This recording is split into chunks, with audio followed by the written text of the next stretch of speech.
Hello, in this video we are going to talk about projectile motion, where we will be talking about the maximum height attained by a ball during projectile motion, the maximum horizontal distance that the ball travels, that is called the range, and the time of flight of the ball.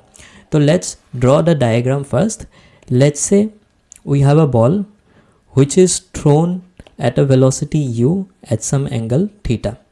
Now this ball under gravity will perform a motion which is parabolic in nature and which will look like this. This motion is called the projectile motion. Now this velocity u, we can convert this velocity into two components. The horizontal component will be u cos theta and the vertical component will be u sin theta. Now we are interested in finding three things. One is total time taken by the ball to reach from here to here, initial to final point, that is called the time of flight of the ball. Next, we are interested in finding the maximum height attained by the ball, which is called h, which is maximum height. And the next thing, we are interested in finding out what maximum horizontal distance the ball travels. That is called the range of the projectile motion. Now, let's calculate the first one, that is the time of the flight. Now we have to convert this motion into two directions. Since it is a two-dimensional motion, so we have to look at the x and y directions independently. We'll use equations in x and y directions independently. Let's say we have this x direction. We'll use x direction equations here, and in the y direction also we'll look at two different directions independently. This is y direction. Let's say in half journey, what the ball does. In half journey, if we write v equal to u plus at equation, in y direction, if we write this equation, it will be vy equal to uy plus ay into t. This is the equation we have written in the y direction for half journey. Now you see from the diagram, in the half journey, it means from here to here, I am using a different color, from this position to this position. In this position, the final y direction velocity is 0, because in this final position, the ball has only velocity in the x direction. Y direction velocity is 0. So in half journey, we can say that y velocity of the ball will be 0. And what is the initial y direction velocity of the ball? From the diagram we can see the initial y direction velocity is u sin theta. Now this initial velocity is plus u sin theta. What is the acceleration of the ball in y direction? If we look at the diagram, then this ball, when it does this projectile motion, then at every instant it has the acceleration that is minus g. When the ball is here, it has the acceleration g downward. When the ball is here, it has the acceleration g downward. At every instant, the ball has the same acceleration, that is the acceleration due to gravity, which is minus g. And time, since we are considering the half journey, the time will be the total time of flight divided by 2 for the half journey. Now from this equation, we can write that total time of flight will be 2u sin theta upon g. This is total time of flight of a projectile motion. We found this after using half journey y direction equation. Now we are interested in finding out the maximum height attained by the ball.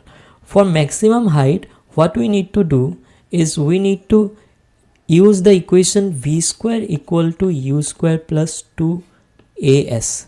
But in which direction we are using this equation? We are also using this equation in again y direction. Now if you see in half journey again, what is the final y direction velocity of the ball? Final y direction velocity of the ball is 0, because ball has only velocity in x direction. So finally y direction velocity is 0. X direction, in y direction initial velocity was u sine theta, so it will be u square sine square theta. In y direction acceleration is minus g, and in y direction displacement in the half journey. See, when the ball goes from this initial point to final point, the displacement in y direction is h. This h we need to find, therefore we'll write the y direction displacement h here. Now from this we can write that h equal to u square sine square theta divided by 2g. This is the maximum height the ball attains during its motion. Now we will be finding out this r. What is this r? It is the range of the projectile. And what is this range of the projectile? It is the maximum distance, horizontal distance the ball travels. It means since this is the distance travel in x direction, what we will write? We will write this x direction equation s equal to ut plus half at square. Now since we are considering this equation in x direction, then we will put a subscript x in all the vector forms. Now what is the displacement in x direction? It is the r. During the full journey we are considering now. In full journey, the displacement of the ball in x direction is this r. So the displacement we have put it here. The displacement is r. And what is the x component velocity? X component velocity is u cos theta.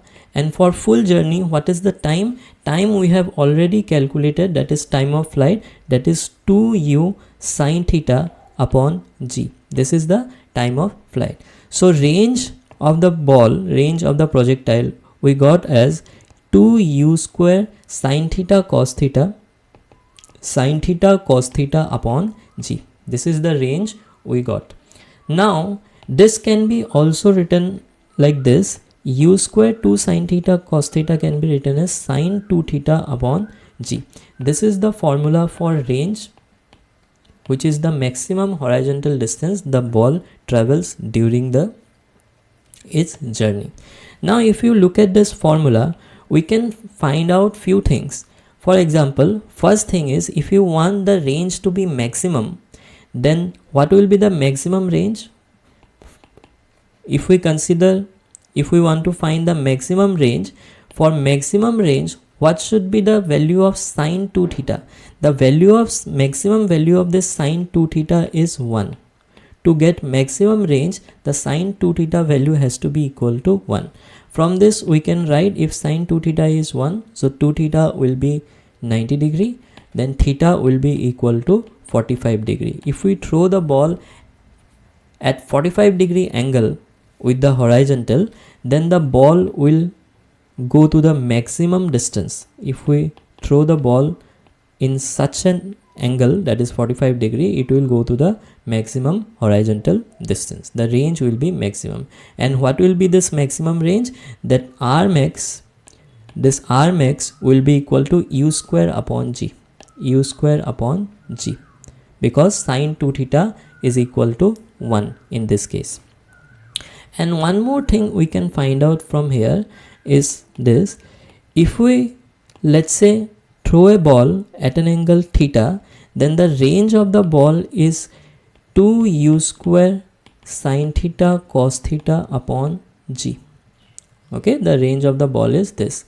If we throw the ball with some another angle, let's say the angle is 90 minus theta, then what will be the range in this case? Let's say the range is r dash, so r dash will write 2u square, if u is the velocity, 2u square sine theta, but theta is 90 minus theta, so I will write sine 90 minus theta in this case, cos 90 minus theta upon g.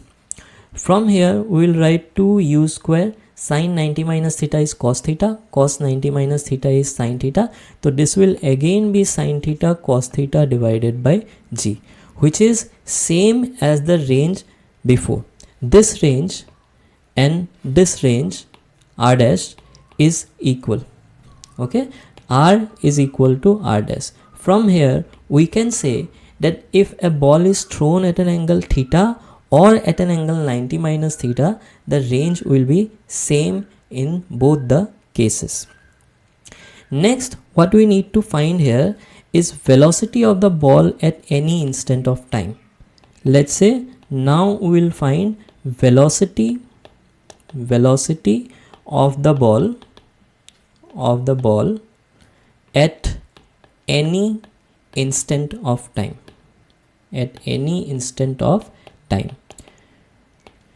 So let's draw the projectile again. Let's draw the ball again. Let's say this is the velocity of the ball u, this is the angle of projection theta, and the ball goes like this. We need to find the velocity of the ball when the ball is here after some time t. We need to find the velocity of the ball. Now see one thing, this initial velocity has two components. One is u cos theta and another is u sin theta. These two components. This u cos theta velocity component does not change. Why? Because this along the horizontal direction there is no acceleration to change this velocity. But this u sin theta velocity component will keep on changing as there is acceleration in the vertical direction, that is the acceleration due to gravity, which is g. So when the ball reaches here, let's say time t, at time t ball reaches here in this position. At this position also, the x component of velocity will be same as u cos theta, but the y component of velocity at this instant will reduce because of acceleration. So y component of velocity after any time t can be written as vy equal to uy minus g into t. Acceleration is downward, that is why we are using minus g, and initial velocity is u sin theta. So u sin theta minus g into t. This is the final velocity here after time t. So this final velocity is u sin theta minus g into t. Now if we want to write this final velocity, we can write in two form. One is the magnitude of the final velocity and another is the in vector form. If we write the final velocity in vector form, then it will be u cos theta I cap plus u sin theta minus gt j cap. This is the final velocity of the ball in vector form. If you want to find the magnitude of this final velocity after time t, then magnitude of this velocity will be under root of u square cos square theta plus this thing u sin theta minus gt whole square. This is the magnitude of velocity after time t. Now we will move down to position of the particle at any time t. We have found the velocity of the particle at any time t. Now let's calculate the position of the particle. Just a minute. Now the position